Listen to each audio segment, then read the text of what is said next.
I love playing someone who's in jail. I love someone who's playing in the military. Jail's great. ABC wants news to take over. Your sports, you're in way over your head. 400 yards away from where this is happening. We are the only people capable of following it live. This is our story, and we're keeping it. It seems like this event is a turning point in how the news covers dramatic events. So what should or could we learn from September 5? I think it's just about acknowledging where we are as a culture in terms of journalism. You know, how we learn the facts, how we find a common story in terms of what's actually happening. I mean, we obviously live in an era of polarized opinions about what's happening, but we also live in an era where we have polarized opinions about what happened, like the facts. So that doesn't need to be true. You know, but of course, if you have all these different iPhones collecting different things, and point of view frequently does tell a different story. I mean, in our story, at this time, you didn't have cable television. You had just a couple of news channels. And on this event, there really was one camera, and it was from one news channel. And it's because they happened to be there with the live camera. And so it's like a submarine movie where the whole world is looking through the same periscope. Yeah.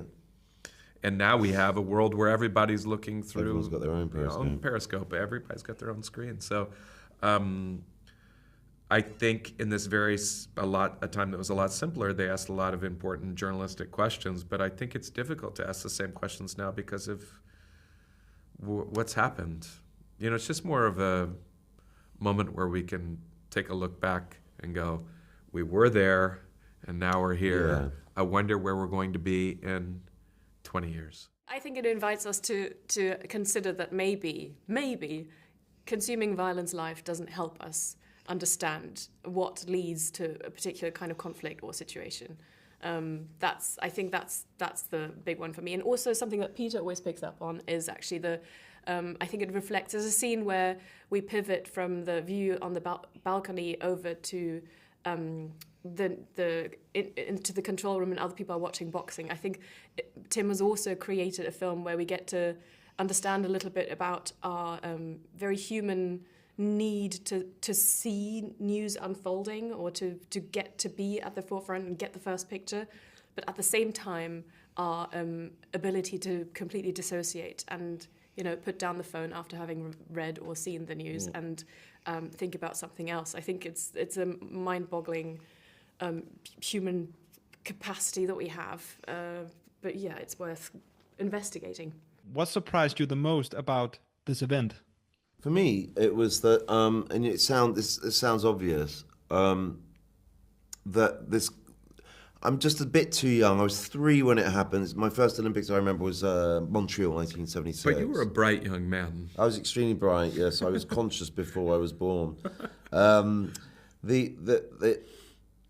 What seems obvious right now to me is that the footage that we see, the images of the terrorists on the balcony, and so it never occurred to me that was a sports team that was shooting that. That's what I learned. That anything that I've seen of that event was filmed by a sports team, not by a news team. So that was a big takeaway. I mean, I didn't realize. I should have, because I was a real fan of this movie called Visions of 8, where they had 8 different famous directors like Arthur Schlesinger and Penn, a bunch of other people, direct 8 segments at this Olympics. And only in the last segment did they have the hostage crisis. And I don't know, when I'd watched that movie before, I sort of thought the games happened and then this hostage crisis happened. The hostage crisis happened and then the games continued. And crazy, that's the crazy thing is, actually, and when I read the script, I almost imagined that this part of the movie could be 20 minutes long. It would just be a montage of the Olympic Games, people doing their flips and everything, while this hostage crisis is happening. And of course, it's so like human behavior, right? Like it's a necessary thing that we have, 100%, where we can just disassociate. Oh, people, yeah. But it's pretty amazing when you see it in action on this level. I think the amount of people who are watching, I think that for me, definitely the extent to which the German authorities failed. I found that quite mind-boggling, how much effort they put into, portraying themselves as, not a fascist country anymore, but forgot about safety. That, and then also I remember reading the script going, and I was really confused and taken aback by the fight for the satellite slot. It's just that's such a brilliant detail that I never would have thought about. John, you actually met the real man you are portraying, Jeff, right? What was the key takeaway from that meeting?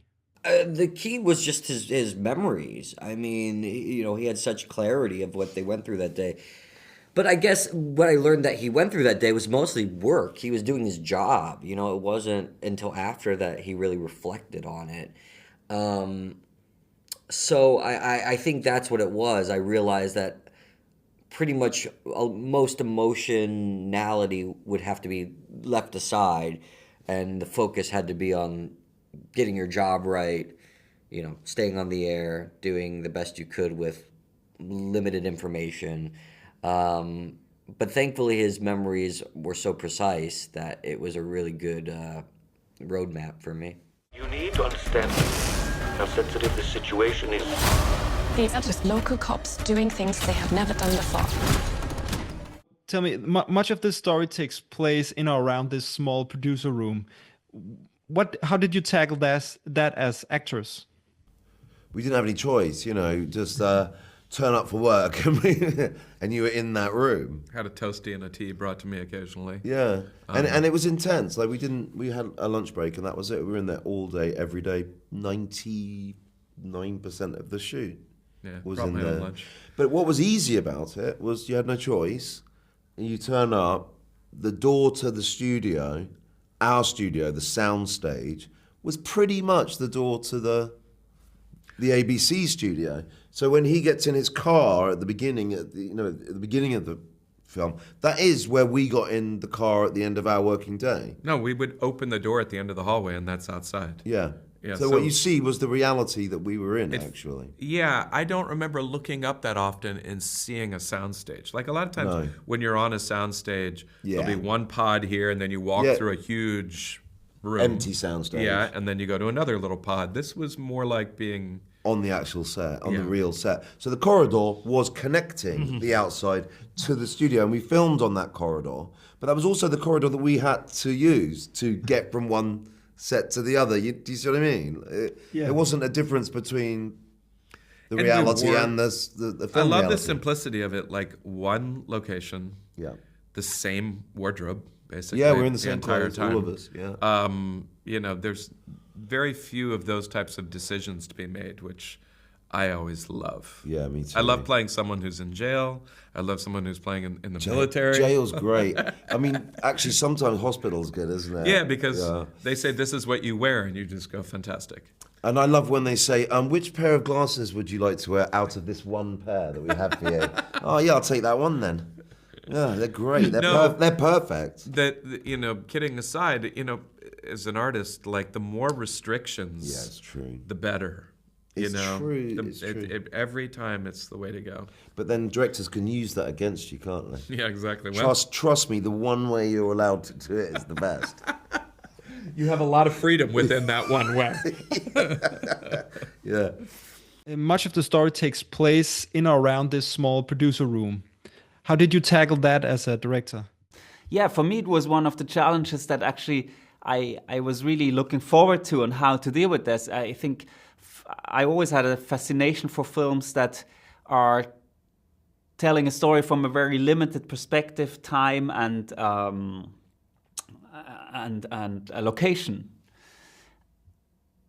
We had, in our case, of course, the monitors as the windows to the outside world, and that's part of the narrative, is that they're in this closed room and they are observing something that is actually so close to them, only through the cameras.